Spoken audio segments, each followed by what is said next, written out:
changing who I am. I'm making a new plan, rearranging my life, and I won't look back ever again. Yeah. You ain't see me activated. You better hope that you never see me agitated. I think about my actions, plan them out, evaluated. That's how I end up on the top, man, I'm calculated. My mind's a weapon, my body is the engine. I'm never second guessing, I just do what I was destined. Cause I feel I got the blessing, persistence and obsession. That's how you keep progressing, I already learned that lesson, yeah. I'm changing who I am. I'm making a new plan, rearranging my life, and I won't look back ever again. You can't stop what's moving.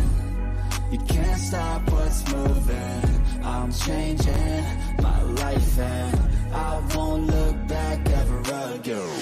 No fear, see clear, you deserve to be great. I know it feels like things get in your way. Push through those walls and the others will fall. Sit up, stand tall, you can get through it all. I need some energy, anxiety's no friend to me. I have a short memory, I don't really remember things. That's how I move on, that's how I stay strong. A new day's on, I'll keep moving right along.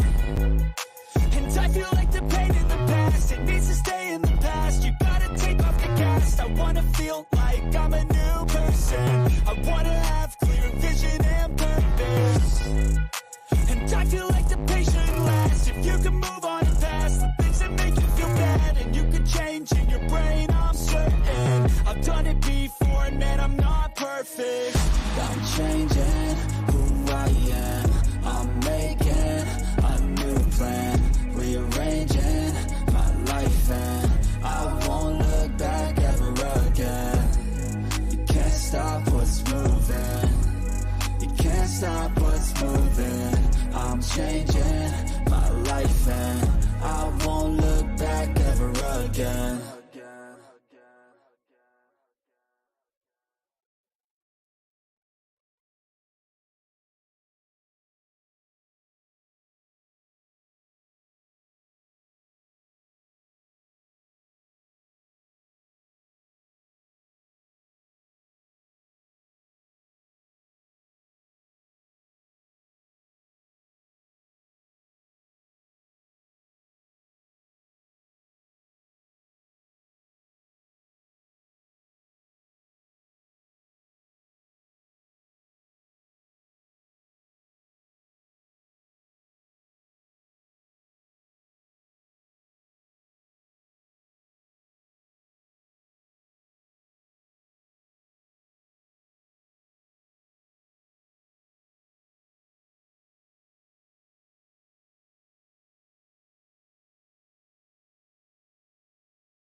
Hey y'all, what's up? Can y'all hear me? Yeah, I was muted. I was doing something, Frank. Um, I'm chatting on whatever. It shows both on mine, Allie. Probably on B, not boobs. But you can chat on either one. Everybody's on the boobs channel. Tell me, hey yo, Allie, Frank. Three boy mom. I don't think she's here. She's busy. Three boy mom's an OG of mine. Or from Queen and all of us. What's up, everybody? I'm trying to change my picture and my freaking. I don't know. My iCloud takes forever to back up and load pictures, and it's so freaking aggravating.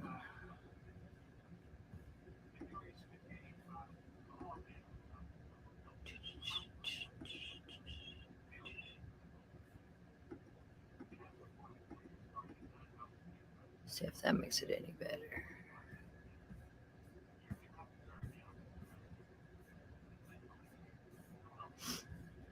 No.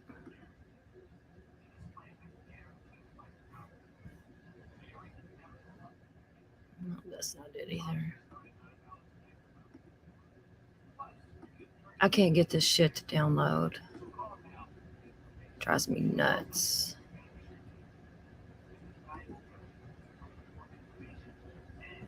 There's Frank's chips. I found that picture. That's not it. That's the hearts. Downloads. Trying to find my.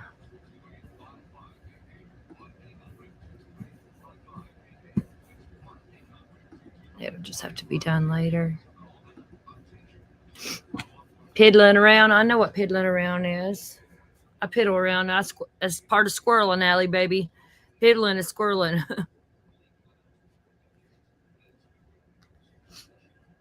You like boobs better, Tammy? I know. I do too. That's why I took the investigates off, because I don't really, I don't know. I want to put the boobs back on my main channel instead of just B, but I want it to be family friendly. You know what I mean? My second channel, boobs, it's whatever. Right, Allie, same, right here.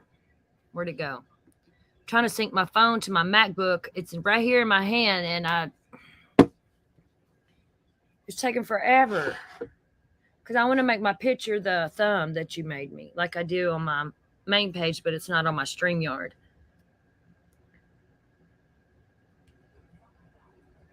Allie's good at this stuff. Did y'all see my thumb picture? Did you see it, Frank?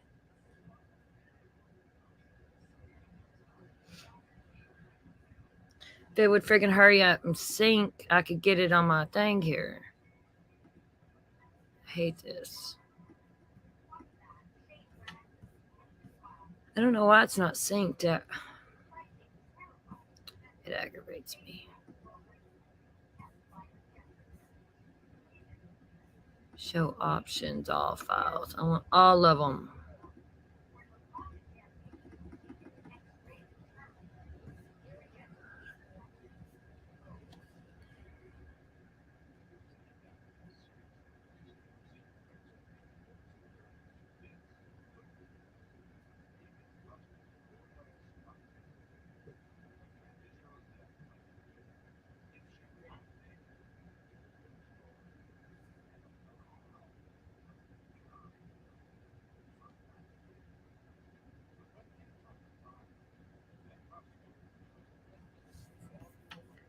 What y'all up to today? I don't even know what friggin' day it is. Wednesday.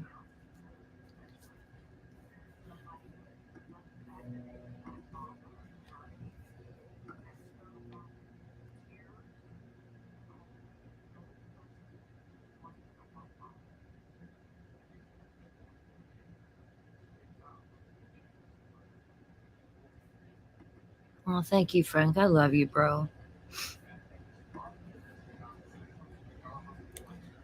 And I'm streaming on the other channel too, because I need to get watch hours up over there.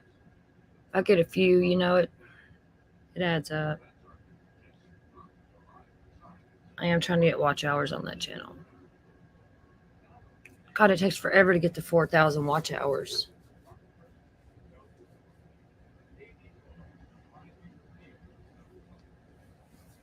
Let's see here.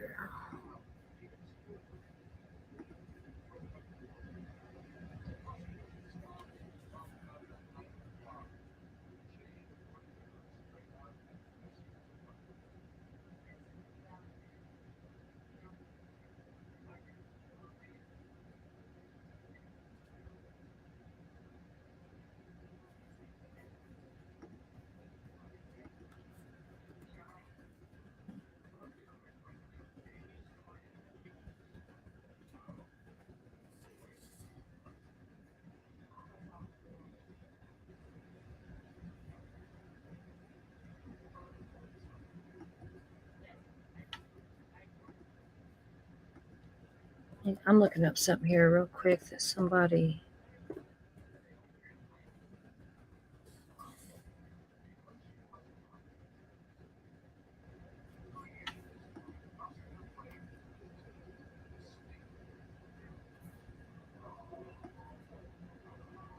Someone told me that.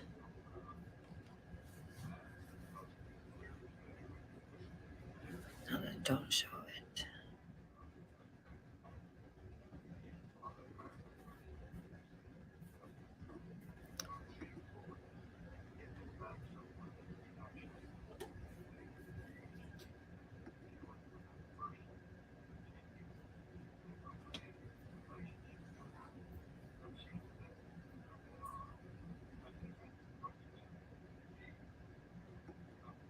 Just 1 second, y'all.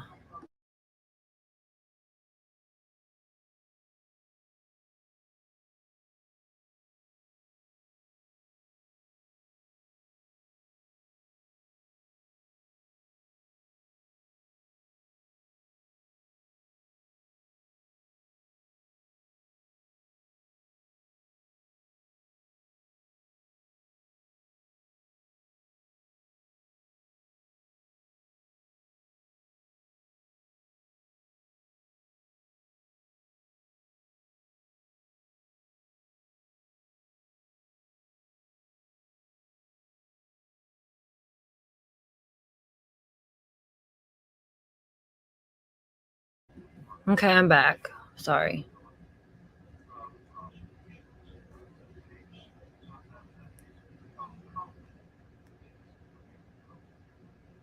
Tammy, that's cool you work at an airport. I didn't know that. That's cool as hell. I bet you see a lot of shit.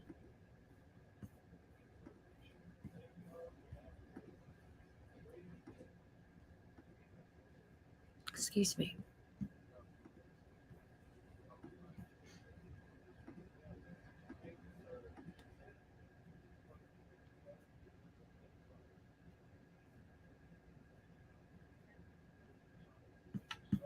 Okay, what I'm looking for, has anyone heard anything about Jared Lysick and Doug Bishop's wives being sisters?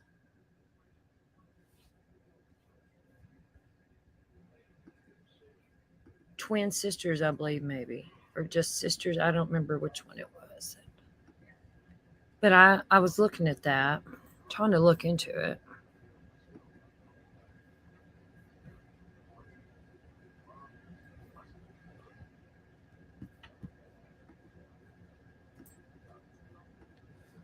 Come on, iCloud Sync. For the love of freaking pizza.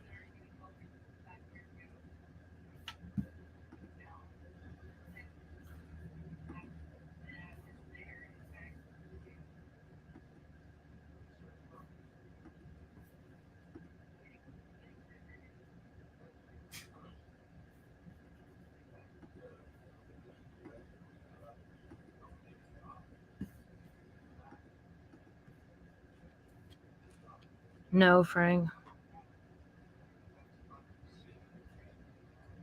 A bartender. I used to be a waitress in a bar. I loved it. I used to be a waitress at Cracker Barrel too, and I loved that. You can make really good money waitressing at Cracker Barrel. They're a pretty good company to work for.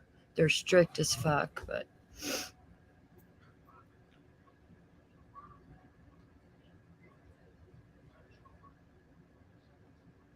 yeah, Frank, I heard that about the Jared and Doug. I don't know. I haven't really got to look into it, but I was starting to.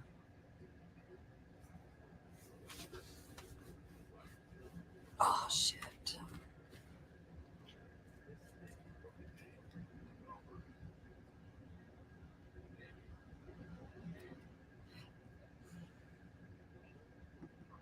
That's true, Frank.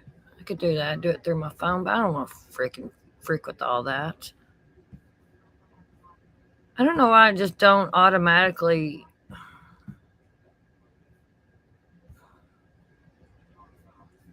I love Apple, but there's just some things that I don't like.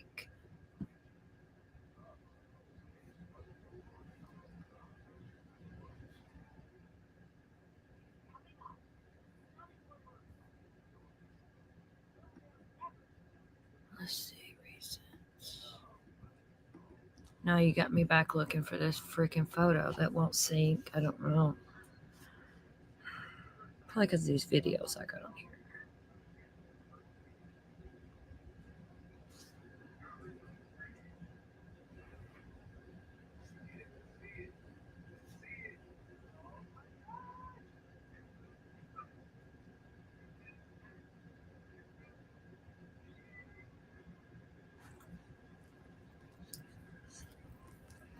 Hi, Minnie Beanie. My little baby girl's here in my lap. This mommy's little baby. Let me try Frank's way. Let's see here.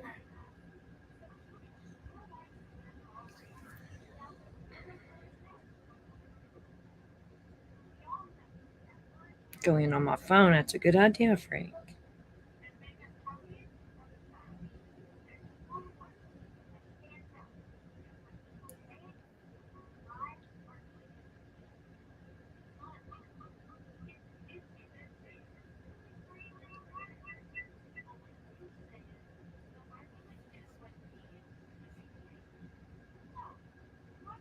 Hold on.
Can y'all hear me? I know you can hear me. Why didn't it change on this end?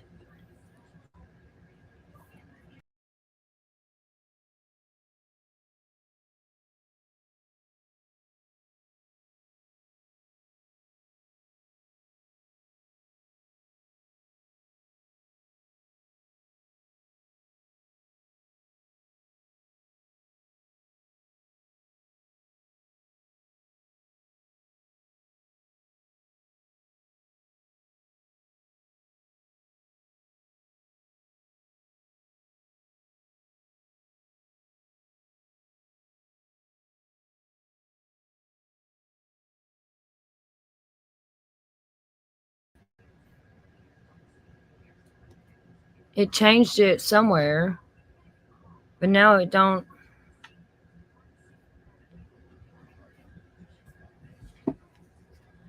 Oh well, I'll get it as soon as this shit syncs up.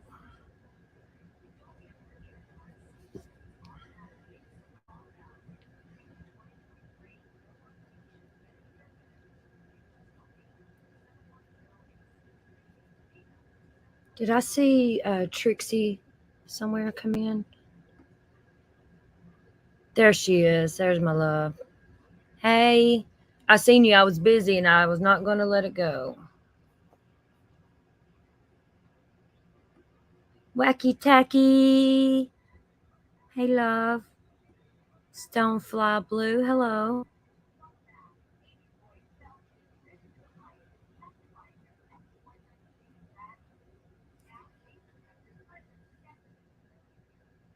Wonder why it changed it from my phone and StreamYard, but it didn't change it. I don't know.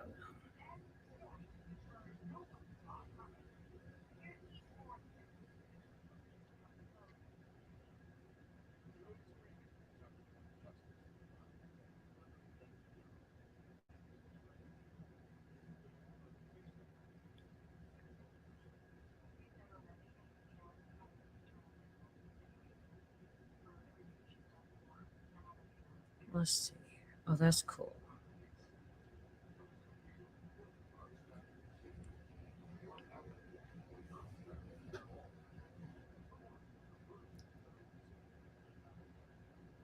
What the hell? I don't know what that is.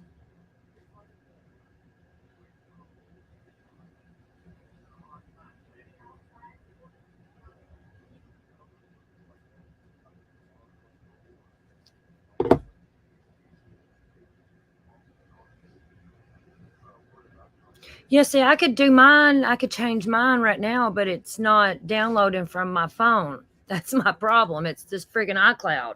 It's taking forever. It's because I made a couple videos recently, and it's down syncing them to it's syncing it all.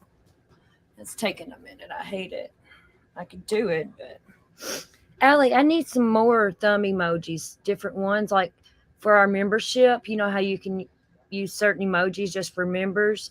We need some thumb ones. I need some emojis. I bought the hearts. Like the membership should have a heart beside them. And they're going to change to like all black hearts, black and red beside the names. I don't want people having certain ones for certain levels. And you know what I mean? I want everybody to be the same.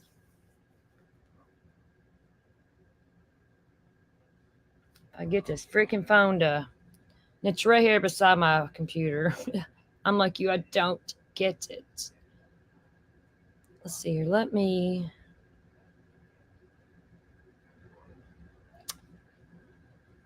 See if I can download it. Let me airdrop it. Let me see if I can do that.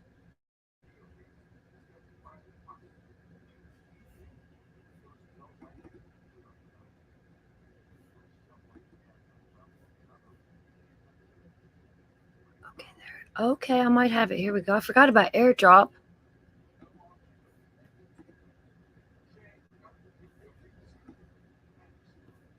Oh, Pep.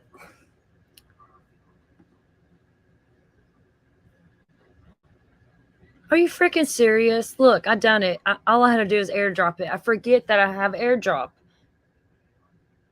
All that freaking stress. And looky there.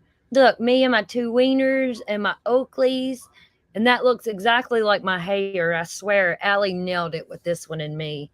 Because I got blonde hair and I wear it up all the time. You're good at it, Allie. Look at my wieners on there with me. I love my thumb. Frank, you got to put your thumb back.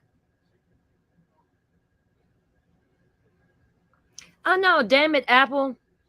I was looking, I went, well, I could download it to my um, drive and it's easier. And then there's come up airdrop. I'm like, you got to be kidding me. Airdrop.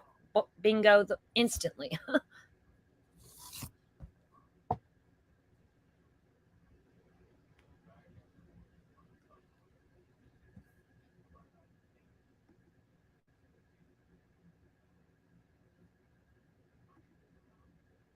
Yeah, later we're not today probably, but we're gonna dig into the wives of the Adventures with Purpose because it'd be interesting if their wives are sisters.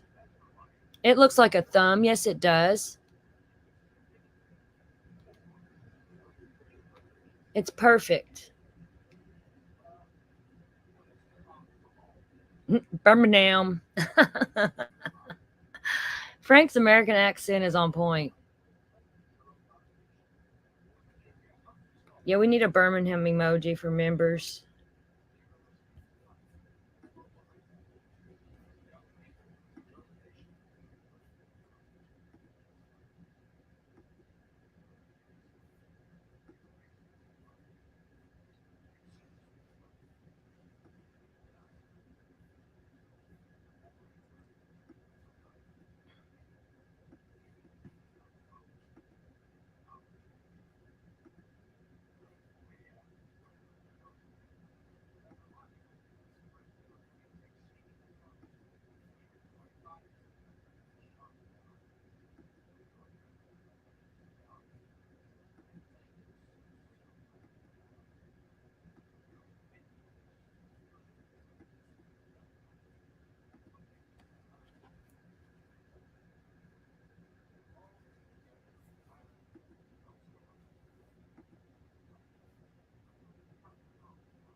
What's up, y'all? You still there?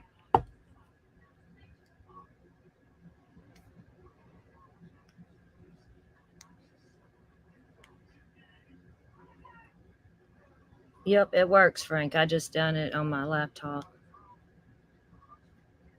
Gift my people some memberships here. We got Zena got one. Stonefly Blue got a membership. You're very welcome, Stonefly.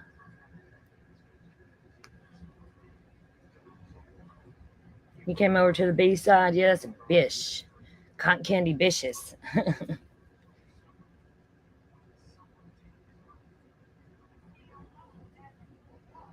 There's still what? 3 more? Because I got 5. I thought I bought 5 for. Tammy Ayo, come over to the Cotton Candy B side and you get you a membership maybe. Come to my other channel, my main channel, and type in chat. Because I just. There she is. Yeah, stay here because see if you can get you. I want you to get a membership.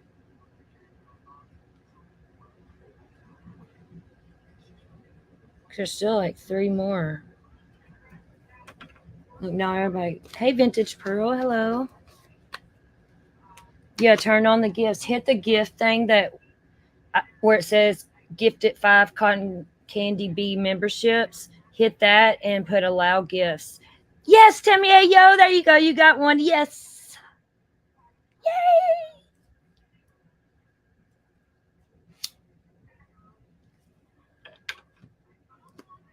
Very welcome, love. I'm glad you got one. See, we don't get to pick who it is who gets them. YouTube does that. And I think it's funny in like some of these drama channels, like their haters will get the memberships when it's gifted. So you can tell who lurks. It's funny.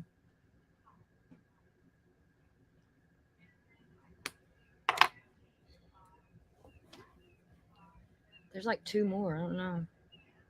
Look, people losing their chance now today to give memberships. I'm going to start doing that every so often and for my peoples so we can all have fun. Because I would like to do like private game night or something, just us girls and Frank and Squid and where some of us can maybe go on camera, we don't have to feel, what I'm saying, for members and You keep getting them on duty, Ron. I turn mine on everywhere I go to get a membership. I watch Ron. I need to get one on him. I don't never see anybody gift memberships to him though when I'm in there. I don't know where Ella is. Text her, Allie. Tell her get her butt in here and get her a membership. I don't know. I haven't heard from her today. Or yesterday. Did we see her yesterday? Maybe for a minute.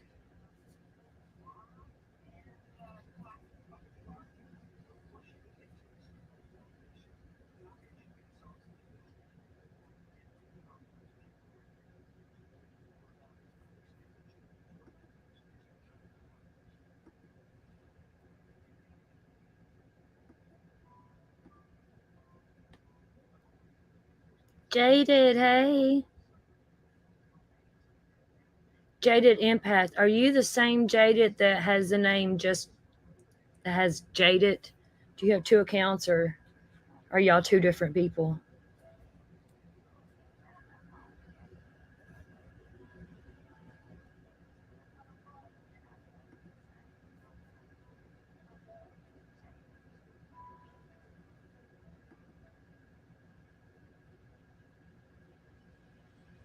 Okay, two different people. I thought so. Oh, yes. Look, Jada, you got one. You got a membership. Yay. Yeah, I thought y'all were two different people. I just wanted to make sure. You're both sweet as sugar, I swear. You're welcome. How many's left? One?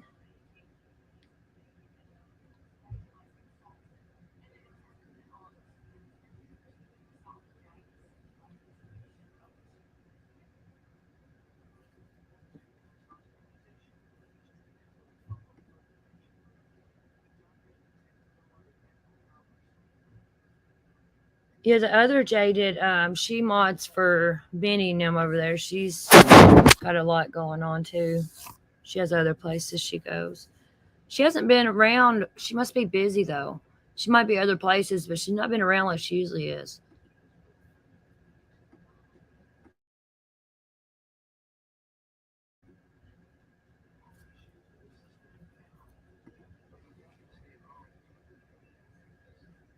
Y'all, and thank y'all for last night. We had our live. I laughed and I enjoy y'all so much. Y'all crack me up. Birmingham. It's like, oh Lord, it's good to laugh, genuinely laugh, and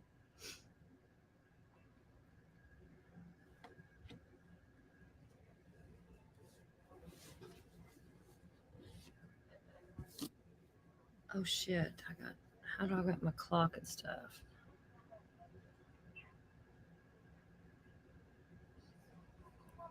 Yes, Allie, I loved it. I did.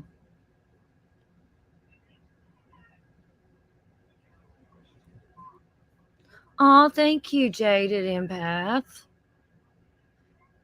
Yeah, she is. The Just Jaded, she's awesome too. Yeah, we have pretty good people here. Laughter is good for you, Stonefly. We just laughed and it's nice when you have like minded people that you can sit and talk to, even if it's on the internet, and you can just laugh and have a good time. And, we'll laugh at stuff that people is like, why are you laughing at that? And it's good to have the same sense of humor. And I like the small chat too, Tammy. I do. Because once you get in big chats, it's hard to really chat. And, even if you put on slow mode, it's hard. I like the little channels too. I do. I'd like to stay like this size, but grow content wise. I don't know. Like, I don't want a lot of people, but you know what I'm saying?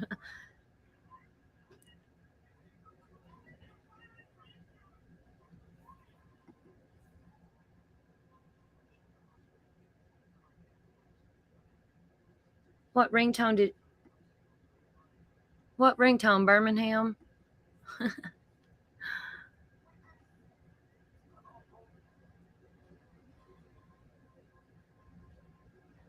See, I'd like to have memberships on my other channel, my backup channel.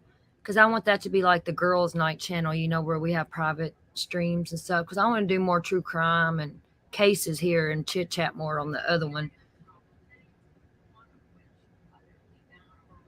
You do get lost. You do, like Cher's channel. I love Cher. Y'all know I do. Her channels grew, and it's hard sometimes. I can't keep up with chat. Like if I'm in there and I'm modding and chatting, I can't pay attention to what she's saying because so a lot of times I'll go in there and just not even chat and so I can listen to her, I'll mod some, but and y'all know what I hate? I hate whenever you go somewhere and like you're not in the mood to chat, you don't want to chat, you don't want people to really know you're there because once people know you're there, everybody says hi to you. And don't take offense to this, y'all. Some people just have moods you just want to watch and you'll help mod and stuff, but you don't feel like chatting. I'll go to like in shares and I'll be in there just lurking and modding, not chatting, not saying a word. And I'll like delete somebody's comment and somebody will say, "Oh, hey, Cotton." Then here goes the whole chat. I mean, I love y'all, but sometimes if you see me lurking and modding, don't call me out. Oh, hey, Lycan. I don't know. You might get one. I think there's one membership left. I can't remember if they've all been given out or not. I can't look back on my side on StreamYard.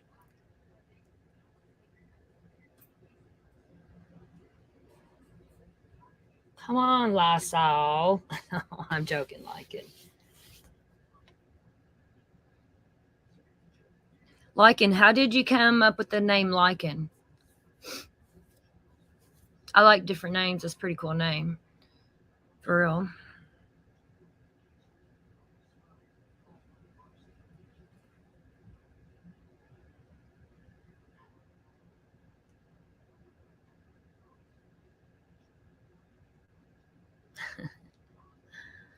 Lord, the names Lycan gets called. I ain't trying to knock nobody because I like some of the people that calling names.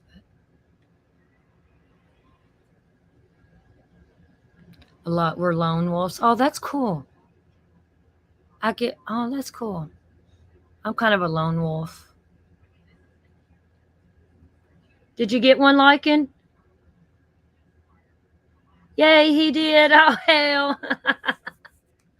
That's cool. He got one. I just looked over on my phone. Congratulations. Hey, Lycan, does my picture look like a thumb with sunglasses on and two wieners beside it? Look, I got my wieners. They look like balls, and my thumb is a eggplant. I love it.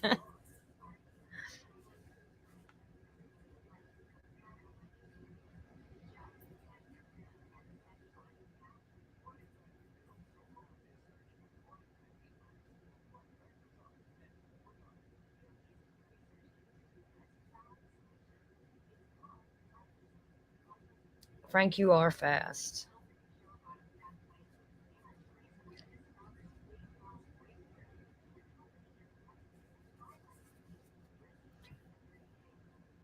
Da, da, da.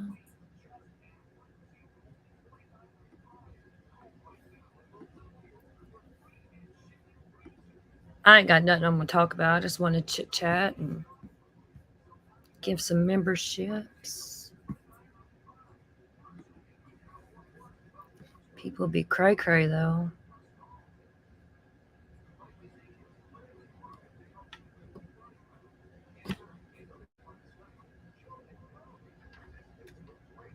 I've really been going over these tiny apartments in New York that people live in. I've been watching a lot of that.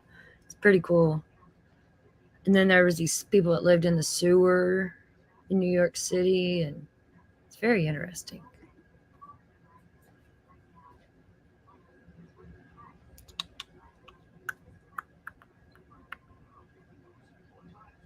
Everybody's all on the Idaho 4.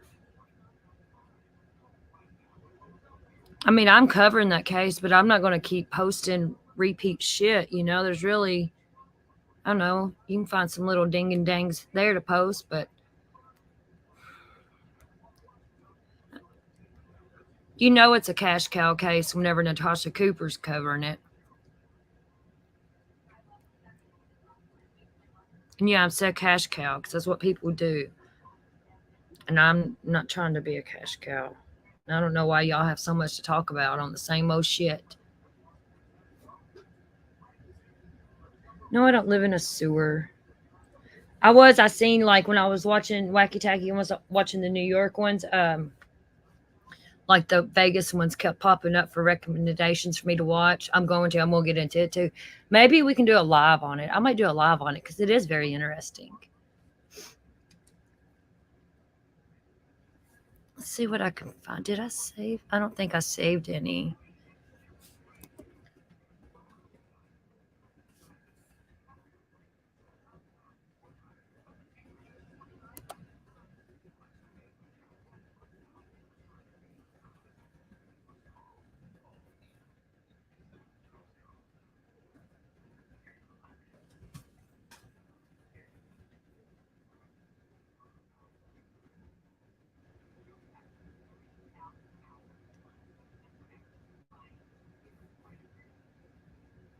Here's one. I watched some of this. I did watch this one. This is interesting as hell.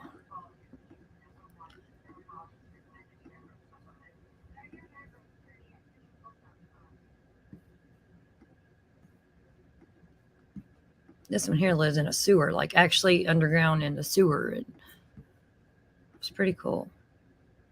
It's not cool to be homeless and have to live in a sewer, but.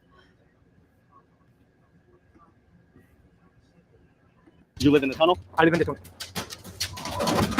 Years ago, I explored the Freedom Tunnel, an Amtrak train tunnel that runs under the West Side Highway in New York City. I came here looking for mole people, a name given to the homeless who live in the tunnels beneath the city.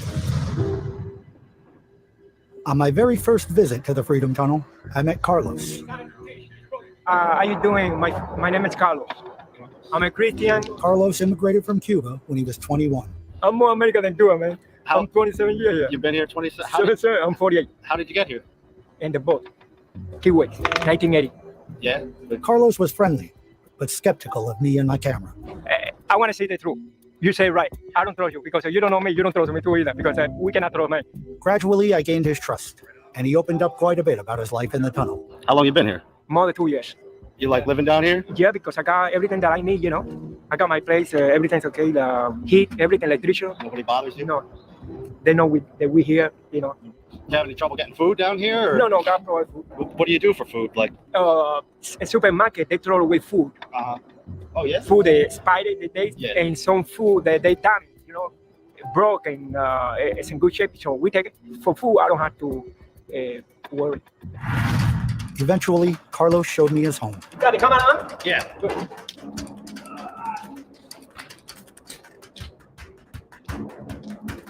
Down there? Yeah. Oh, wow. How do you get down there? Got the step. A lot of them. Oh, yeah. I was astonished to find out Carlos's home was a sewer. What? He had an impressive setup, complete with computers, refrigerators, and a microwave. I was blown away by what I saw and eager to learn more about Carlos's living situation. Where are you getting that electricity from? Oh, from there, all the way in the back. Oh, yeah? Yeah. He had run a line down the tunnel and tapped into a power source. Nobody really knows you guys are down here, do they? The police know we 2 years here. How did you find out about this spot in the tunnel here? My friend, he found this place more than 5 years ago. Carlos's friend, Brian, lived in the sewer next to his. You going out? 5? Oh, see you later.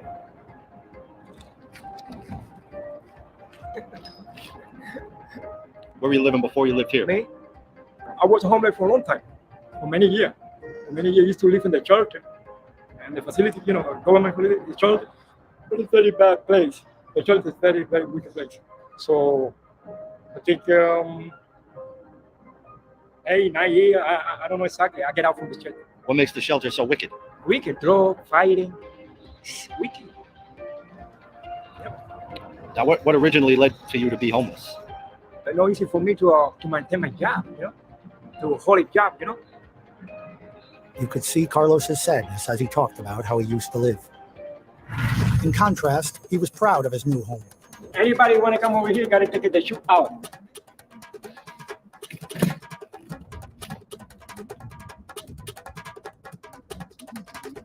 Oh, this is garbage. You want me to hand you down some of this stuff, or? Let's put it there. Put it in the corner. I'm going to throw it away. This is milk. I mean, some of this other stuff, the keyboard. Do you want that? Yeah, give me the keyboard. How you like it? You like it? Nice, man. It's cool as hell. Everything is from the garbage. I found it. You don't smell that here, no? No, not at all. I would have never guessed that it used to be a sewer. I marveled at all the work and inventiveness Carlos put in to create comfort for his home. Something that most of us take for granted, like water, was a daily chore for him. See how much work I got to do here? Yeah. Where do you get the water from? Oh, from the pump. I thought you were. I helped him bring his belongings into his place as he shared more about his life in the tunnel. I got to bring the computer. You hold me with the computer? Yeah. What are you doing with it? I got to put it here. I got a printing too, but I needed one cable for the printing. What kind of cable you need? Can I show you the printer, the back? Yeah, sure. Let me see. I might have one. This is the print. This one here? Uh-huh. I visited Carlos a number of times and brought an extra printer cable I had at home on my next visit. Oh, yeah, fix it. Look. Nice. Fix it. The cable fits. Yeah. Yeah, I thought that was the right one. Yeah. Good. I cannot do it today, nothing, because today is a low day, Yeah. You have to earn really much. Carlos was very religious and would not work when it was time for him to pray. I'm going to pray down there. All right, man. So you have a nice day? Okay? I'll probably come by next weekend, all right? Yeah. The next weekend, when I saw Carlos, I got a wonderful surprise. I want you to go inside with me in the room. I want you to figure out the computer. I have some problem. So you can check it out? I'll take a look at it. Yeah, please. I was really excited to be invited into his home. Ready? Yep. You gotta take your sweater. You gotta take your sweater out. It's warm inside. Yeah. Yep. Once inside, I did my best tech support to show my gratitude for this unique experience. You don't have enough empty space on your hard drive. So what can I do? What can I do? You can put another one in. Oh, like over here. Let me see. Like this one like that? Luckily, I had built a few computers at that point, so I was able to answer Carlos's questions. That just gives it power. It doesn't matter which one you use. Okay, good. In a few minutes, I learn a lot about everything that you say. After we got the hard drive installed, we called it a day. I saw Carlos several more times on my visits to the tunnel, but that day was my only time in his home. That's it? I'm grateful he warmed up to me and was willing to share his way of life. Spending time with Carlos and visiting his extraordinary home is a unique experience that I will always remember. Carlos no longer lives in the tunnel. The authorities cleared everyone out several years ago and sealed up Carlos and Brian's homes. All that remains is a small pile of old clothes and debris. If you want to keep up with what I'm working on, head over to my website, eks.tv. You can sign up for my newsletter.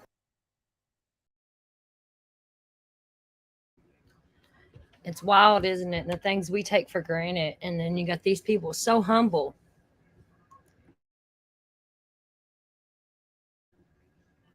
I like Sharon Osbourne. I love me some Sharon Osbourne. If that counts.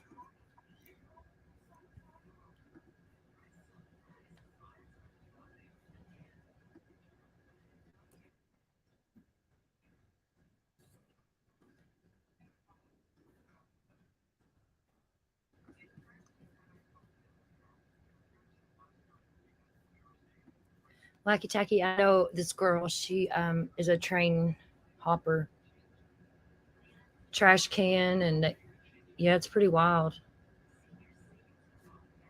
No one asked you either, Frank.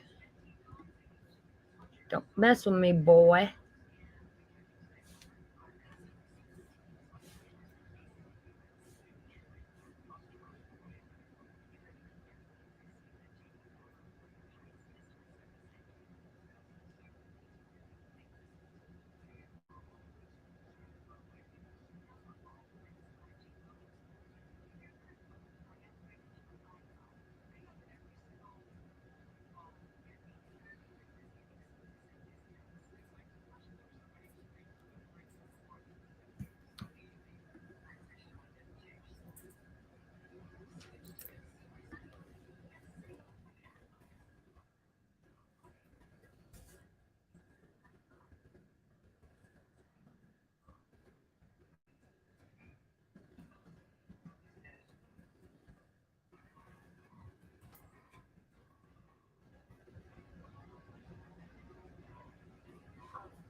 Oh, hell, it's this one.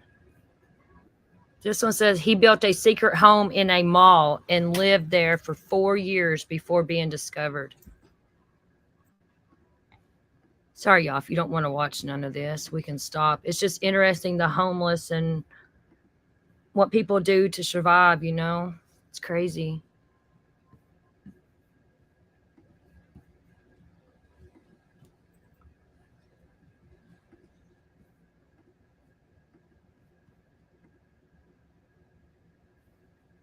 Back in 2007, a young man called Michael Townsend was showing a woman around his apartment when all of a sudden, 3 burly men turned up at his front door. Without any explanation, they rushed forward and detained him. But these weren't regular cops. They were mall cops. That's right, police of the Paul Blart variety. What were they doing outside Michael's home, and why were they detaining him? Well, if you want to find out, go grab some popcorn and get comfy, because I promise you're not going to believe this story.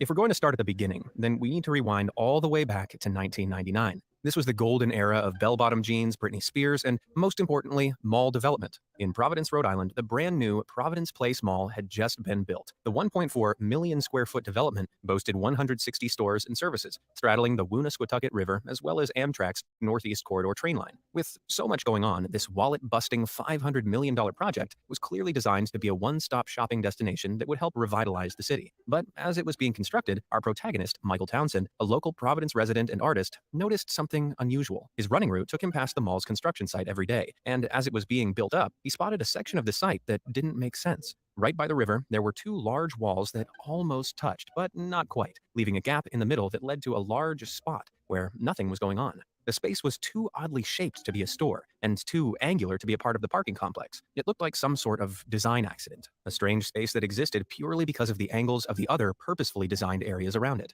Weird as it was, Michael didn't think much of it, and carried on running by. However, a little over 4 years later, in 2003, another group of developers set their sights on Providence. Seeing the success of the marvelous mall, they began scouring the city for sites to plant even more retail units. After a thorough search, they figured that the city's historic Mill District would be the perfect place to rejuvenate and rebuild. Unfortunately, this was where Michael lived. He and a group of artists resided as a collective in one of the district's old warehouses, known as Fort Thunder. Devastated by the decision, Michael spent 2 years alongside many other residents to save his home in the Mill District. But sadly, it was all in vain, and the colorful Fort Thunder ended up being replaced by a parking lot. While being displaced would kill most people's motivation, the devastating event hit Michael with a bolt of inspiration. At the time, he was a drawing instructor at Rhode Island's School of Design and a founder of the city's tape art movement. So he reached out to his artistic friends for help. After much discussion, he and 7 other artists decided to create a project that would highlight the amount of livable space being sacrificed to soulless retail development in Providence. They named the project Trümmerkind, a German term that poetically translates to children of the ruins. To bring Trümmerkind to life, they would daringly try and live for just 1 week inside of Providence Place Mall without leaving.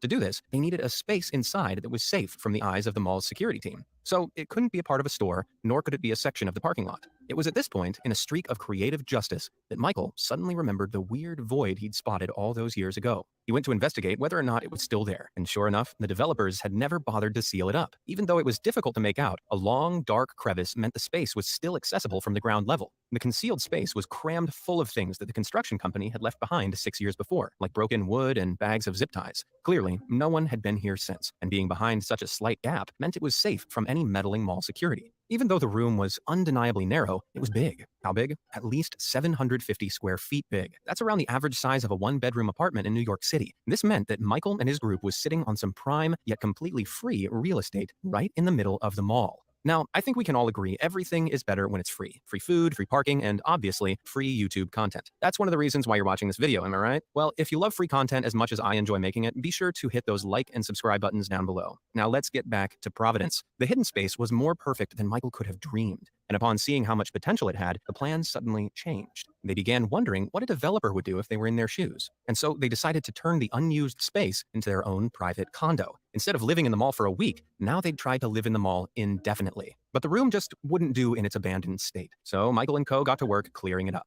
They hauled out all the debris by filling their backpacks and buckets with all the dirt and grime they could carry, dumping it outside without anyone noticing. But when they came back in, they brought gallons of water, tinned food, power cords, lights, blankets, silverware, everything they needed to slowly start turning the space into a home. They set about building a wall out of cinder blocks to hide the naughty nook from anyone else who might be lurking around in the cavernous complex. Then, with a stroke of ingenuity, they installed a plain white utility door to conceal the entrance, making the entire setup look like any other innocuous storage space from the outside. By plugging a series of extension cables into the mall's internal power system, they soon had electricity to power all their everyday gadgets. Clamp lights lit the space up, and an old TV hooked up to a PlayStation provided all the entertainment they needed. The only thing they were missing was running water. But thanks to the mall's late-night movie theater, even nighttime trips to the mall's toilet didn't look that suspicious. Well, unless they had the guts to waltz over there in their pajamas. They decorated the place with items they bought from the mall, but they also brought some of their own furnishings as well, like that couch and that absolutely huge china cabinet. But it wasn't an easy task. To access the room, every piece of furniture had to ascend this incredibly steep metal ladder. Michael even filmed one of their attempts to show just how much work getting a single cabinet up the steps really took. So imagine the amount of elbow grease these young artists had to use to get that gigantic china cabinet up there. I'm getting out of breath just thinking about it. But this begs another question. How did they manage to sneak all this stuff in without anyone noticing? Well, it turns out that by blending in with the crowds of people visiting the mall, they could conceal all their comings and goings pretty easily. So much so, they actually moved most of their stuff into this place in broad daylight. Even though they were confident about their concealment, they didn't want word about the room to spread. So all 8 artists made an agreement not to share the space with anyone else. I guess that meant the first rule of Secret Mall Condo was, you do not talk about Secret Mall Condo. And the second rule of Secret Mall Condo was, you do not talk about Secret Mall Condo. This secret setup... Okay, I'm over that. I didn't think it was going to be played out like that. What the hell?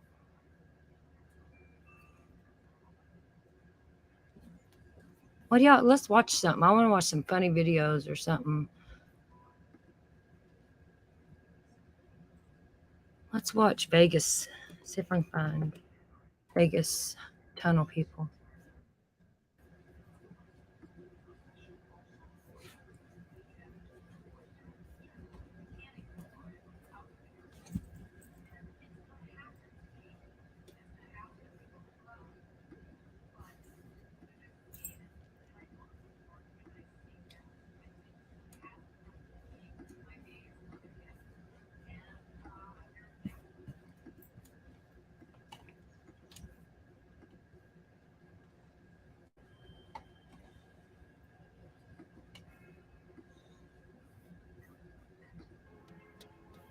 Hello, friends. Las Vegas is a famous city in the US. Bright, glamorous, very expensive. It has become a symbol of fun and beautiful life. People from all over the world go there to spend money at the casinos and take selfies against the backdrop of the fake Eiffel Tower. But just 10 meters under the buzzing Las Vegas, a completely different life exists. Hundreds of homeless people and drug addicts live there in the storm tunnels. Hundreds of people survive in dangerous city tunnels, which constantly get flooded. They share their shelter with rats and feed on casino waste. On July 3, 1975, severe thunderstorms rocked Las Vegas. Within a few hours, almost a year's worth of rain fell, leading to severe flooding. Rushing water and erosion brought down telephone poles, sewage treatment plants were flooded, and foul-smelling water leaked through manholes. Fortunately, there were no human casualties.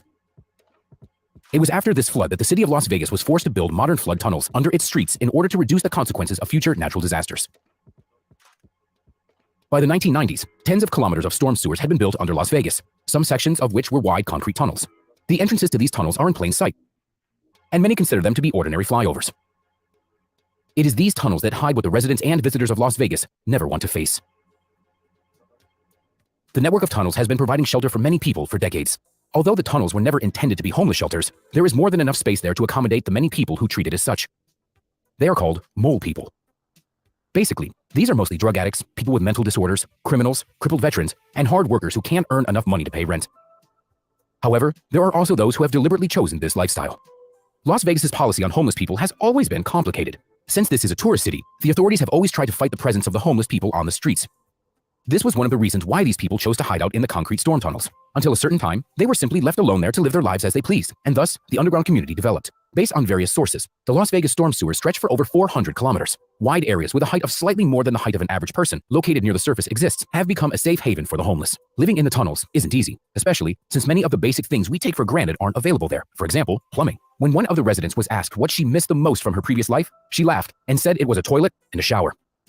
Although some residents try to keep themselves clean and bring water in canisters to wash up, the lack of toilets and sewage keep the hygiene in the tunnels at a very low level. Plumbing is not the only thing that people living in the tunnels are missing. The tunnels are very dark, as the only source of light are the gratings, which were designed to allow water to pass through them during a rainstorm. During the summer months, the tunnels are unbearably hot. Dampness, rats, and insects, as well as a wild lifestyle, make such places a breeding ground for viruses and sexually transmitted diseases. But there are also relatively comfortable places in the network of tunnels.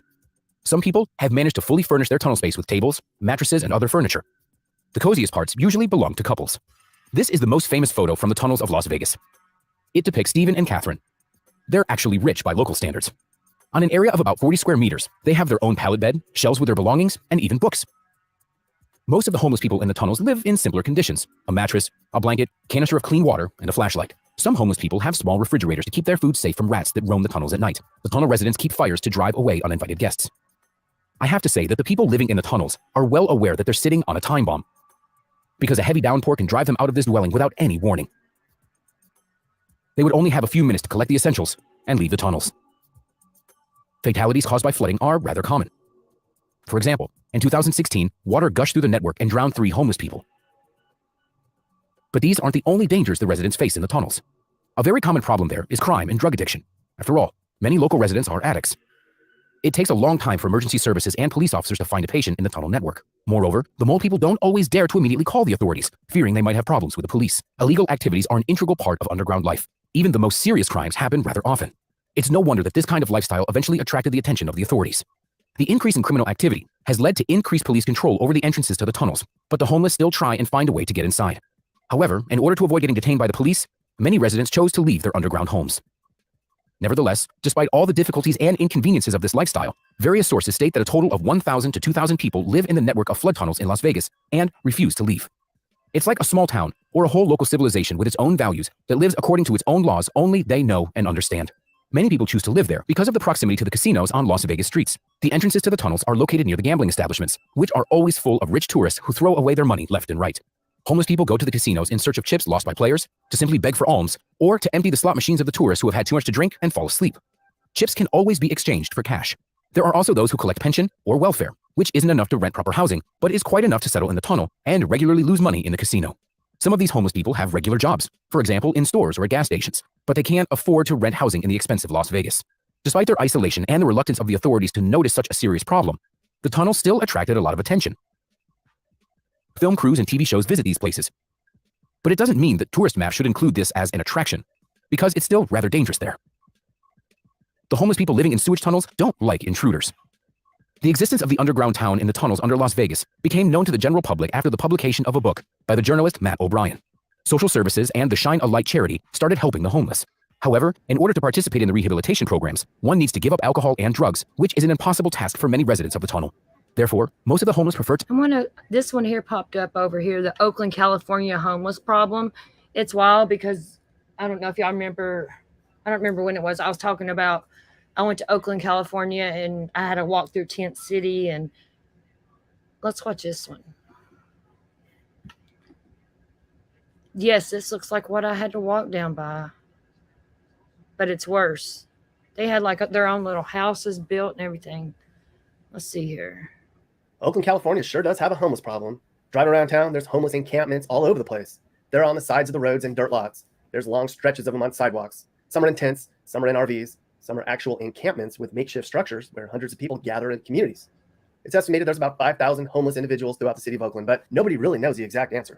And the number of people on the streets in Oakland's nearly doubled This is so in the last 2 years alone. A lot of that has to do with the high cost of living in the Bay Area. Apartments that were once $1,000 a month now cost closer to $3,000 a month. A lot of the homeless are addicts, but there's no real one reason homelessness is so high in Oakland. If you ask 10 homeless people why they live on the streets, you're going to get 10 different answers. Look at this one in West Oakland. This one is sort of sanctioned by the city, meaning they don't run them off. Sometimes it's easier to keep them in one place so they can monitor them and provide support. But this problem's impacting the community in a big way. Local businesses complain about losing customers. I mean, would you want to park near here to shop? Residents complain about homeless people stealing from them. Neighbors complain about loud noise and trash. Some say helping the homeless is backfiring. And the Oakland police are already stretched thin because of low numbers. There's many reasons for that. Vaccine mandates, early retirements, and being defunded. Now, I spent 2 days driving around Oakland looking at how rundown this once proud city's become. And along the way, I recorded all the homeless camps I saw. But there was one particular homeless camp that I stumbled onto, which put into perspective the state of homelessness here in Oakland and actually changed my perspective on the homeless problem in general. As I was driving around on the west side of town, I came across a huge makeshift camp made up of RVs and improvised shelters, something that looked like what you would see in a third world country. It was under a freeway It's overpass wild across to the street from a see public in park person. in an I've abandoned seen area some of of former it. Not warehouses this that people one had used to dump exactly, their but crap in for Oakland, years. I've seen As I some of learned, it. the RVs parked here were It's actually the working crazy and poor, it's real. people who had decent jobs but still It's couldn't afford a scary. place I had to to live in walk Oakland. through it. Some were even doctors who were new to the city and had to save up enough money to afford a down payment on their first apartments. But many of the people outside of the homeless RV park were people who had been here for a long time. Some were trying to save money to change their Yeah, this was situation. a trashy Despite the way it city. looks from the street, this camp is well organized. There's even leaders here who enforce rules, and there's even camp security. It's a camp with community and pride and progress. And as I learned, a lot of the people in this camp are actually trying to make this temporary homeless camp their permanent home. Their goal is to get Caltrans to donate the land to a nonprofit they had set up so they could raise money to build a permanent village of tiny homes where they would then live. So they were squatting here until they could get agencies to help them with their goals. As they would explain to me, they'd be getting a job and a house at the same time, since their jobs would be building their new homes. And then after their village was built, their jobs would be managing their village. They're serious about it. This man goes by Ohio.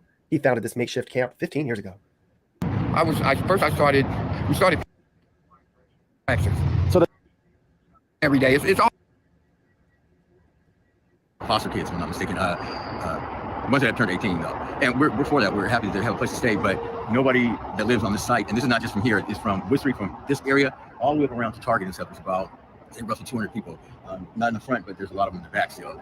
That none of the houses are going to go towards. None of the apartments will go towards them. We've got apartments across the street being built. No one here can afford those, and you know, most of them are, more than half of them are empty right now, and they're building more of them. But right across the street, you have a bunch of people that are homeless and would love to be in a place, a warm place, but they're not being offered to them anyway. So, like, there's a misnomer that the homeless population is basically people that made very bad decisions, on the addicts and stuff. Do you think it's an affordable housing thing more than anything? So anybody watching this and stuff, you tell me about how COVID affected you. Hopefully you're still at home and maybe you're not and stuff, but there's a lot of people that, and everybody knows this, it's not, it's a fact, that basically didn't work for 2 years almost. And then half of them didn't go back to work because now the business they worked for was out of business because they had no business because they weren't open the majority of the time. So anybody out there, there's so many people out here that lost their jobs or couldn't afford their rent because their job told them you can only work, from Crazy, home or half the hours you used to work, and I have a mortgage. Our country is horrible. No, it's not because of it's a COVID thing more than anything. You think? It's an accumulation of a lot of things. Some of the people out here, yes, they made bad choices and stuff. Some of the people out here lost their jobs during the COVID time. Yeah, not everybody homeless is a drug addict. That's another thing we're trying to express to people. It's not because of drugs and alcohol that the majority of people out here. Things happen. If people out there can't understand or see that things happen to people in life, that cause things, and then you have a bigger thing that happens that we have no control over, like COVID. Add that to just daily life and daily living and daily situations up, and then think about the Bay Area and how expensive. $1,800, if I'm not mistaken, for Oakland is the average one-bedroom apartment, $1,800 a month. So you're thinking $20 an hour is still only giving you $1,600 before taxes. Take out your taxes, you got maybe $1,300, $1,200. You still don't cover your rent in one check. You have car note, you have car insurance. Maybe you have just one kid goes to school. Your one parent works, or what have you? You got to wash clothes, you got to pay electricity, you got to pay garbage, all this stuff. Maybe your mortgage stuff. So you tell me that who can really afford minimum wage won't allow people to. So like the alternative thought is, okay, well, you decided to drop out of school so that you can't get a good job. So I don't feel bad for you because you made your own decision. So like that's a theory that people have. Like, how do you respond to that? It's hard. It's hard to explain stuff. I tell people, why don't you come down here and talk to some of us and find out what the stories are. What's your story? Because you came from a good background, right? Like you came from a really good background. You didn't grow up on the streets and shit. No, not at all. Middle class. People make bad decisions. I'm talking for myself because I made bad decisions and stuff and got caught up in a lot of partying and didn't want to take responsibility. And by the time it was realized, I kind of, the jobs give you chances and stuff. And luckily enough, I'm a person that, my job gave me numerous chances and stuff. And I just fucked it off. That's me. I'm just one person just out of 200 out of this area. That's my story. So I'm not speaking for everybody. I'm speaking in general what I've heard and what I know of. But yeah, I screwed up. And now, lucky enough, I found something in this group that we have come together to do something to sort of hopefully make amends with who we believe in up there, and do something better than what we were doing before and stuff. That's all I can say is I'm trying to make up for it. Anyone I've heard or anything by doing what we're doing. And that's why to do is put that. Figure out. I crossed the bridge for San Francisco the next day. That video will tell a different story. And by the way, the people at this homeless camp I showed you, they wanted me to tell you they're having a holiday party on the first Saturday in December. Come by and show your support. You've got to be able to pull up on a curb and sleep or whatever.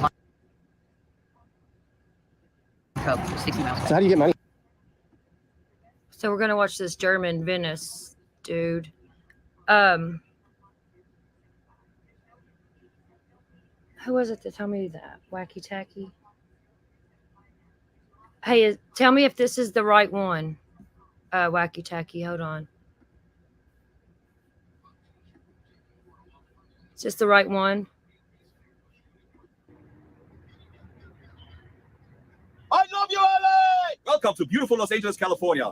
This is basically what you see when you watch it in the movies. But as soon as you go on the freeway ramp, Okay. I I love had those to freeway speed it signs. up This is some. America to me. or if you get off the freeway ramp, it looks already totally different. Welcome to the original Skid Row in downtown Los Angeles, better known as Central City East. There are approximately 6,000 homeless people on Skid Row currently, and it spreads over 54 blocks. Believe me, you don't really want to walk around here.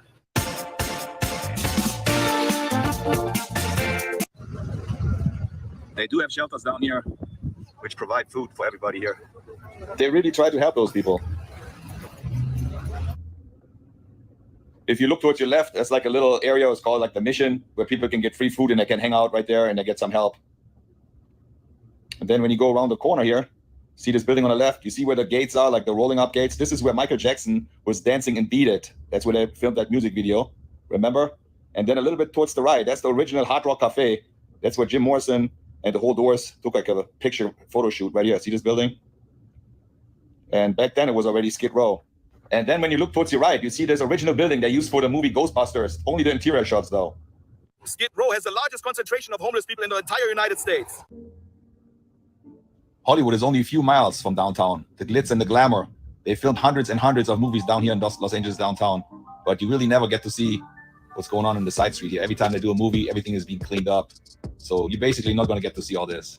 This is the real downtown you see right there, the US Bank building. Down the street here, they have the toy district and the fashion district. I've been here many, many times. And as soon as I pass through, I see what's going on here.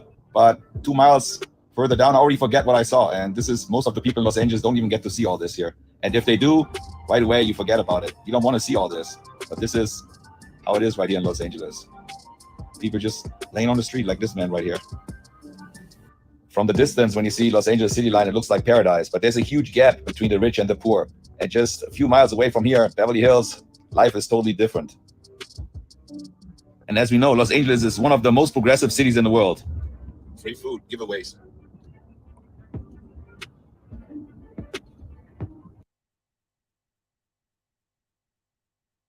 I'll be muting randomly when music plays. But it really was established by the city in 1996, where shelters and services for homeless be tolerated. And ever since, the crime and the homeless population started rising until today.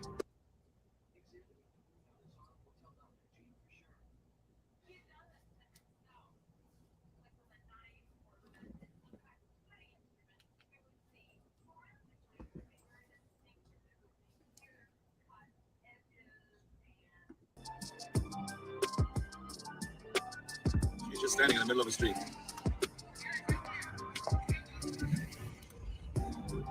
When you walk around here, it really feels like you're on a different planet. Hygiene is a really big problem here in Skid Row. They don't have to only worry about COVID, they also have to worry about tuberculosis outbreaks, hepatitis, or typhus. Some of those places are rats infested. And look at the people.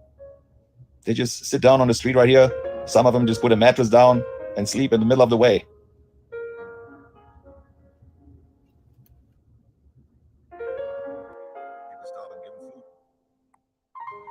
This is absolutely heartbreaking when you see something like this. Even if I wouldn't have told you about all this, you would not believe it. You have to actually see it to believe what's going on. While I was filming this, I saw lots of people in their cars driving by and offer the homeless people food and drinks. So there are people, they care about the homeless in Los Angeles, but it's, how can you actually stop all this? Where do you start? How do you start changing everything? And you're probably asking yourself, German in Venice, why are you filming all this sad stuff? I mean, I just document all this and hopefully something good can come out of this. Maybe somebody sees it and gets inspired. Maybe somebody helps a homeless person because of this video. I really don't know. I had family members writing me from the last couple of videos I did about interviewing the homeless people. They saw their relative, their cousin on my video, and they contacted me and thanked me so much. They didn't know where he was. So something good came out of this. And I'm also hoping something good will come out of this. All those tents here on the sidewalk, they look worse than a refugee camp. See, right here on the corner, people give out food and drinks. There's a lot of people eating out of the trash cans.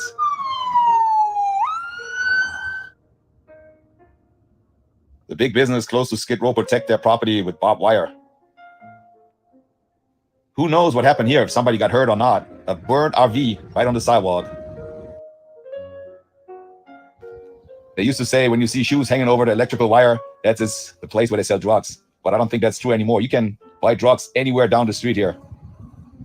And look at all the tents on the sidewalk. How are you supposed to walk on the sidewalk here? There's no way.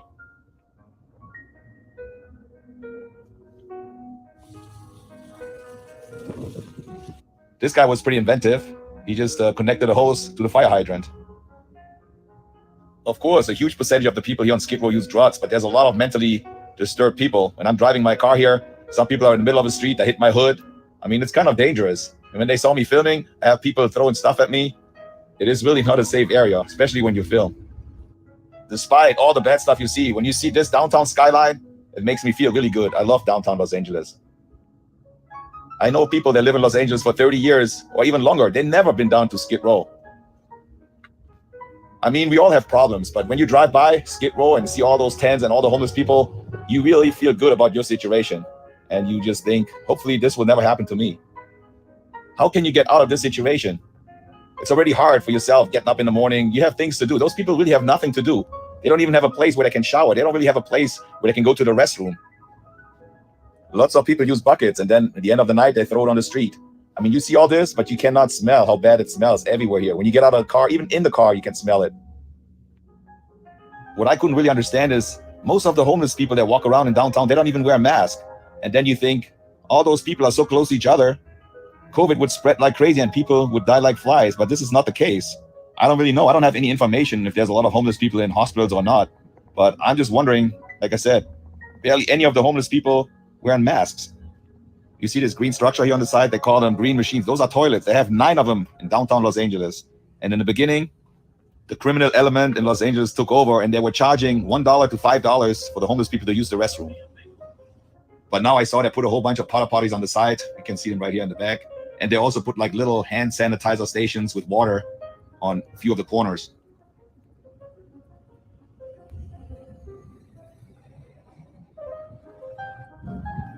They used to power wash all the sidewalks, but ever since COVID, they're not doing it regularly like they used to. So it's getting worse and worse.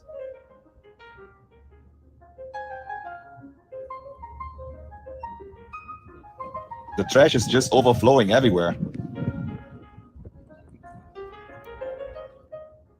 It's not even safe to park your car here. Sometimes metal rods or something else is sticking out and you're scratching your car. Even when you try to go to the meter, people come out and just ask you for money. I mean, last night it got really cold already. You see it, but those people really have to live here. This is their house. This is where they live. Believe me, I'm not the first one doing a video about Skid Row. There's hundreds of videos on YouTube. Well, in the beginning, the problem was really easy to ignore, but now more and more people moving here downtown Los Angeles, and it got so big that you can't look away anymore. All his possessions are cramped up in a shopping cart. They gave out a lot of vouchers to the homeless to stay in hotels because of the COVID situation. There's a lot of empty hotels, but there's still too many homeless people on the street here. How do you help the mentally ill people? This girl is just sitting down in the middle of the street and tying her shoe. People just laying on the sidewalk, sleeping, hanging out. A couple of years ago, they had a big thing on the news that hospitals dropped their patients right here on Skid Row. They were still wearing that hospital gown. They just dropped them off because they didn't know where else to put them. I see social workers down here trying to help the homeless, but it's not going to be easy to fix this problem. It's going to take years.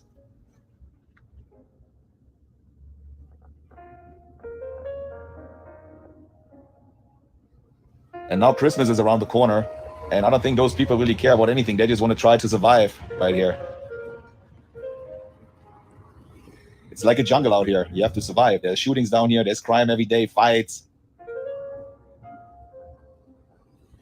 Sometimes people just laying on the concrete. You don't know if they're dead or not. I mean, probably sleeping, but nobody really cares.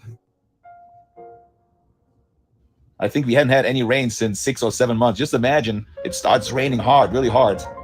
You know, how's the ground in your tent going to be dry? It's going to be another big, big problem for those people.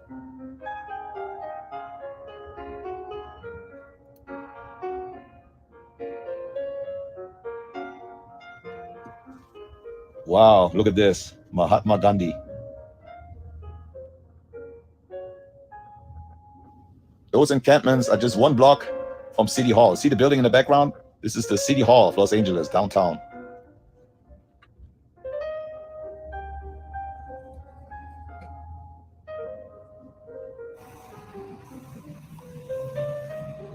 Looks like the news is doing a story here.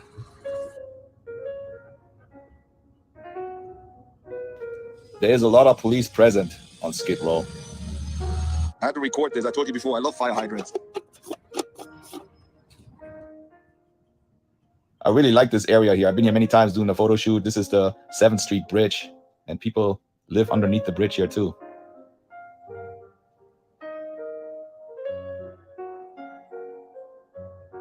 There's a fallen angel right here.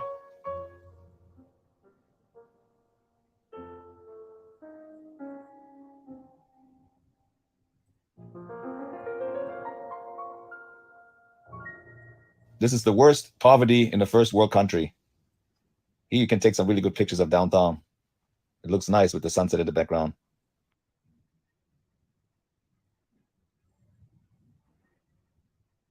Trains are still coming by on those tracks.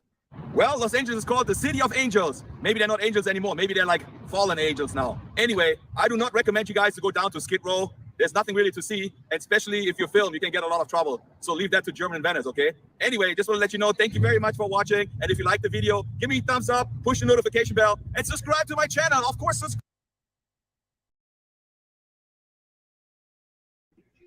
That's wild.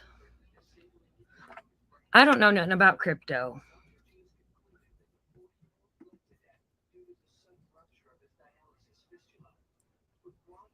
I don't know nothing about that or any of that.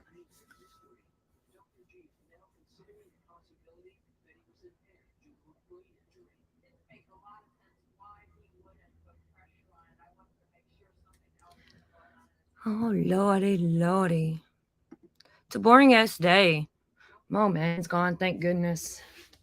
I had the best days when he's gone.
What y'all doing? Y'all awful quiet. I'm just browsing YouTube, see what people doing. Talking about Idaho 4. Yeah, Stonefly. I can't keep up with what day it is either. I had to look at my phone.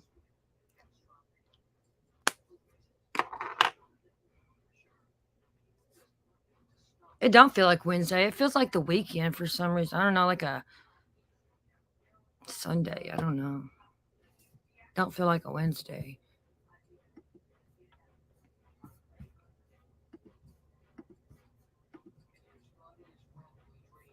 See what I had.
What's Liverpool? Not me. I don't know where Liverpool is.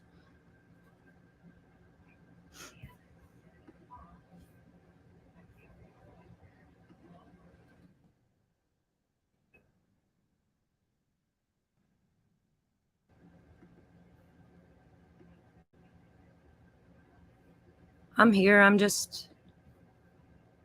really cleaning out my playlist right now, deleting some. Because I make them for my lives and then I don't ever clean them up.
You're from Ohio, North Carolina,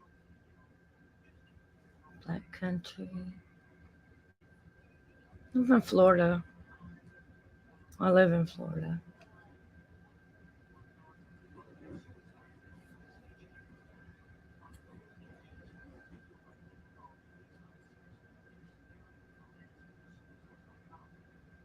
Y'all know how they say like every 10 years or so or whatever, or every so many years your taste buds change?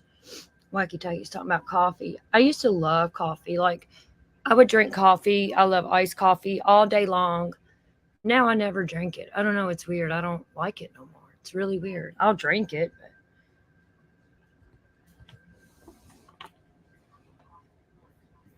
Okay, I'm going to play a little music here just a second. I'm going to go take a potty break.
I'm back. What's up, y'all? Let's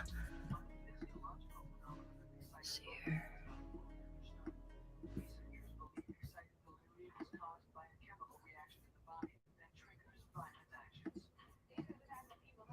Sorry. Sorry.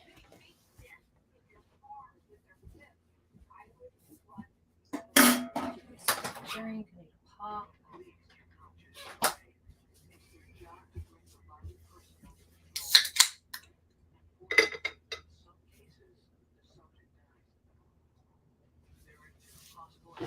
Shit.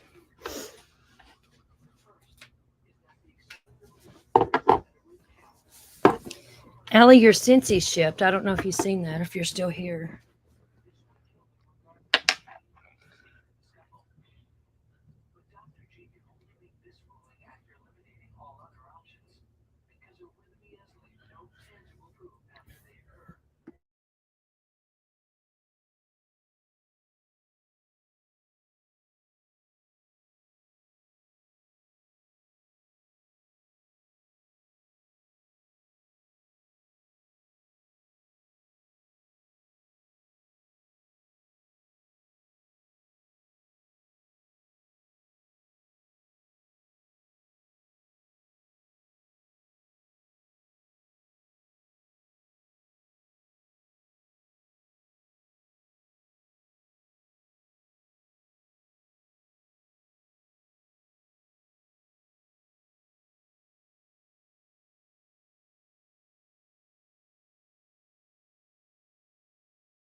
Yeah, Allie does good on the clip channels. Check her out.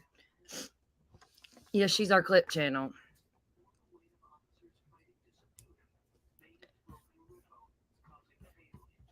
Whether you want it or not, Allie, we got you.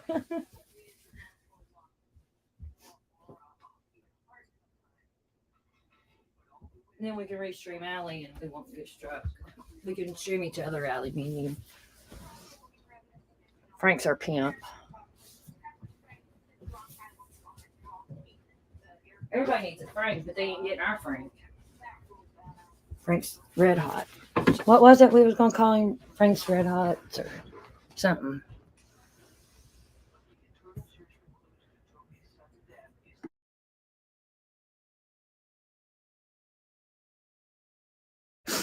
I actually have a Alabama shirt on today.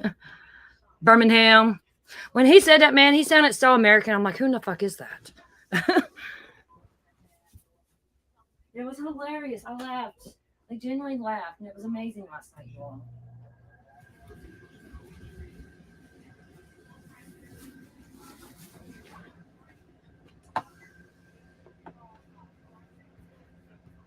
Yes, Allie. No, you ain't going nowhere.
Hold on, y'all. I got a coughing spell going on.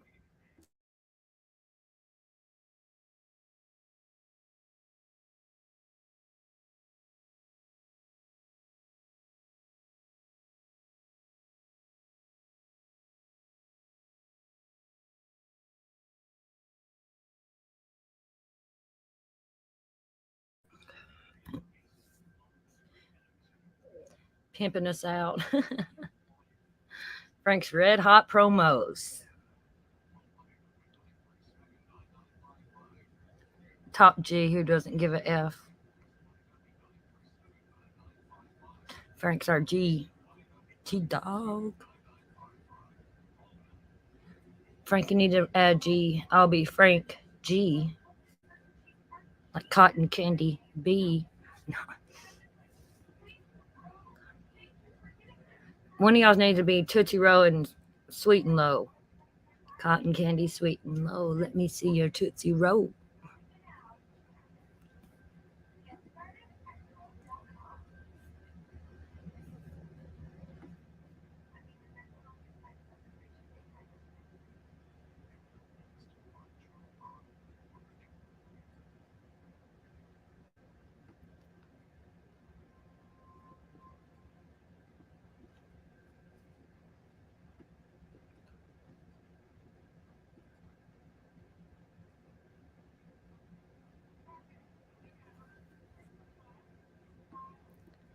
Y'all want to do a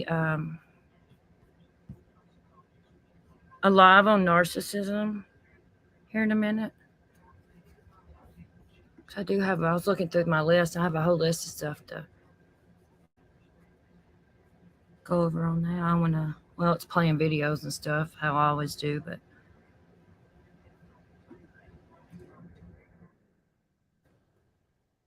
No, I just want some. We have some content. You got Tootsie Roll, so Frank, you're Sweet and Low.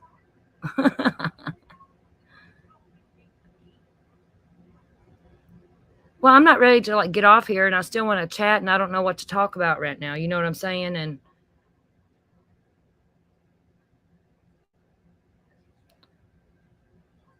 you know, with doing my narcissism live, doing a little bit on that, we can talk and I can play what I want to play. So let's do that. Let's end this. Let me go ahead and make a new one so it can be counting down. And we'll go right over to, because I want to do that. Because I'm here alone. My mind's a little focused.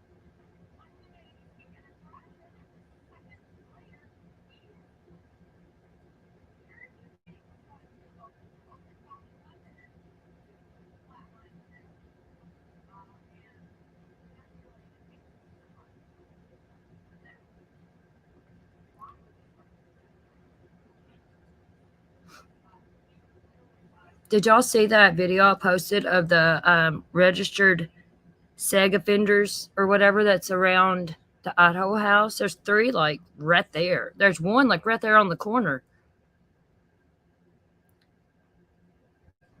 I'm not saying they have anything to do with this, but it's just, I thought if you were a registered offender, you wouldn't allowed to live within so many feet of a school or something. I don't know. That was weird to me. Let's see here. Hold on.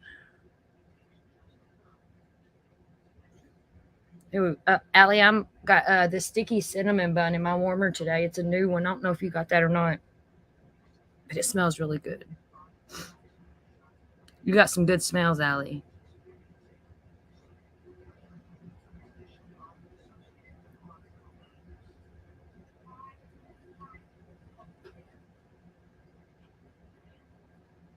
Where is...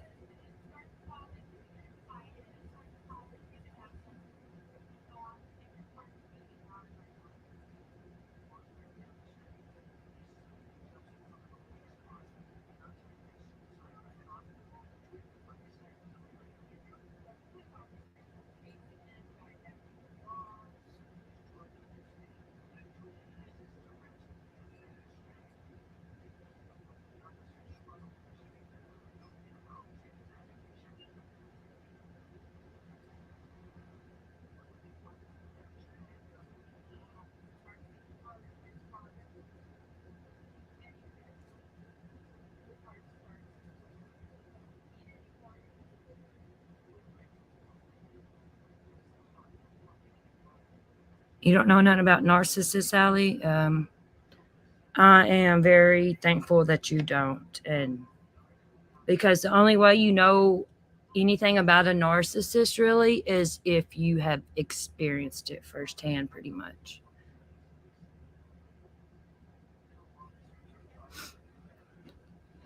I don't know, Allie. I feel like there's going to be so much more that's going to come out on this stuff that's going to blow our mind.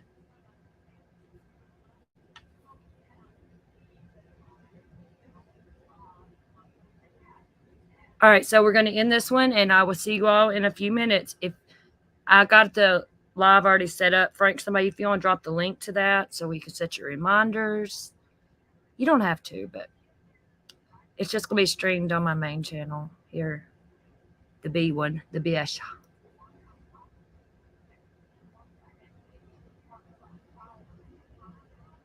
Me too, Allie. I love bakes, like bakery scents and cider, and yeah, I love fall too. The fall scents.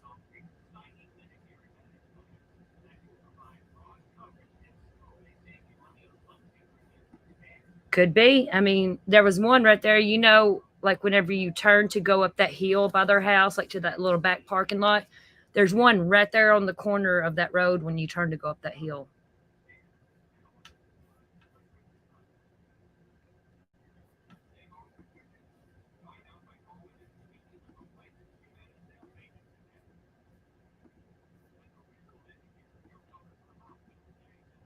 Hold on here, let me show you. So.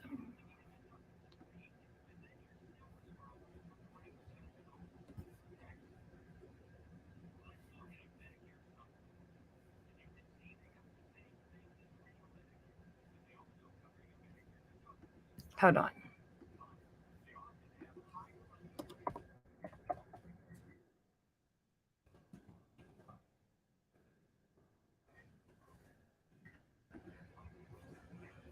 Hold on before we leave this.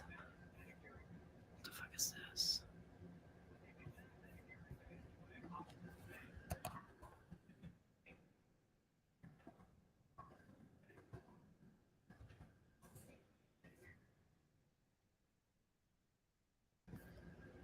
Oh, there's some fucking glasses, Allie. I swear. I want to show y'all this before we go over to the other one.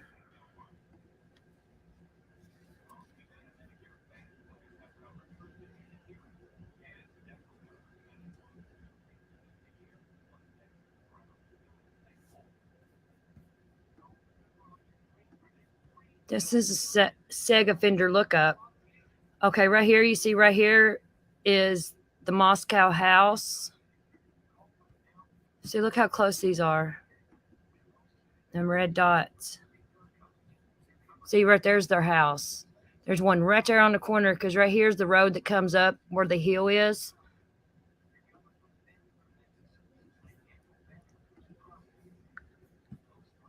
Look, this one right here on the corner is this right here. This is all public. Anyone can look this up. See, it was right there on Queen Road. He lives right there on the corner.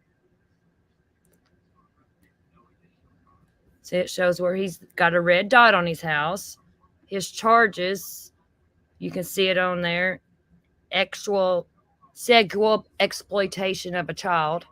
He's got 1, 2, 3, 6 or 7 counts of it. Aliases, he don't have none. Addresses, just that road. Markings, none found.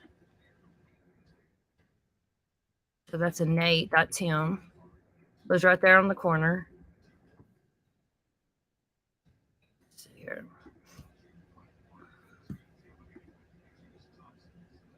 Okay, there was another one. It's not near this. Look. Okay, you go over here. Because see, like, you see all this brown color? Do y'all see all that brown?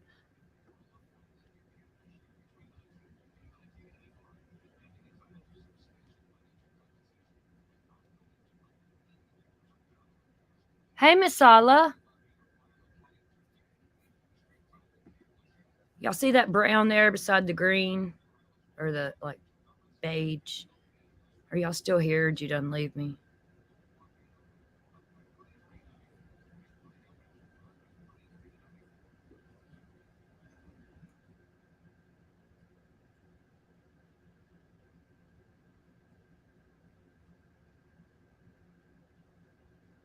Yes, on screen. Hey, Masala. Good to see you. I ain't seen you in a while. All right, y'all here. All right, well, that brown is the university. That's the campus. But look, you see the yellow at the right above it? There's a red and a yellow one beside each other. Let's see if you can see my mouse circle it there. Right here.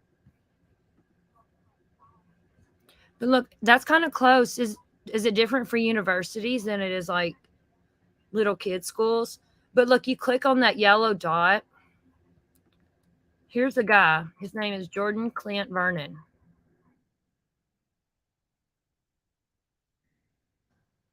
His charges. Look at this. Can y'all see this?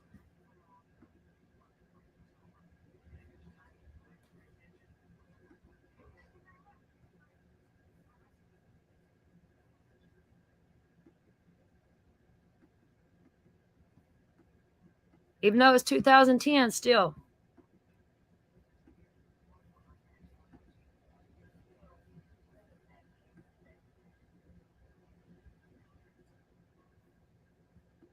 I don't know. It's all weird. There's a lot of offenders around there.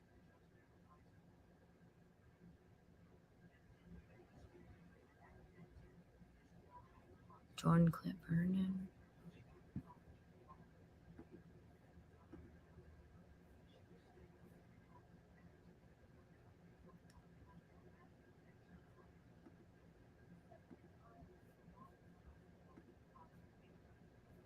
I just want to show y'all some of that. But right there, you can see the three right there by that house. It's crazy. This one here, just up the road a little bit, is Stephen Hoffman.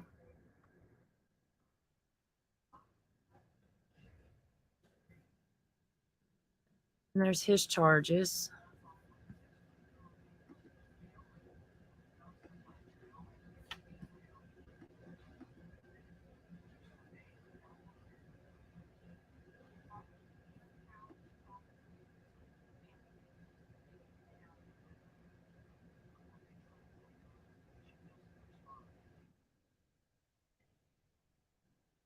Look at the last one.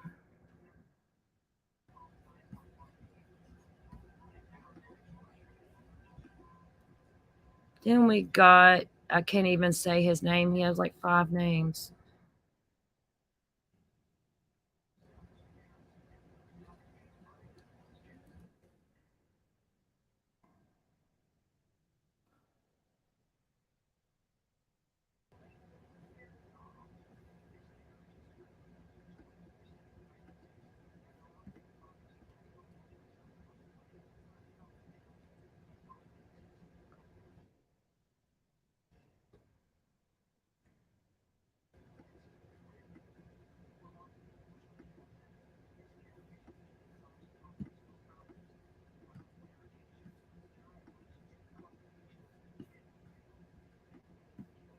But yeah, that's just, I don't know.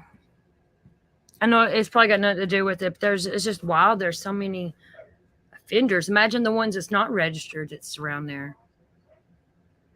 All right, I will see you all in a few minutes over on the new live about narcissism and stuff. So see you all over there in a few minutes. I love you all. Have a good day and see you soon. Bye.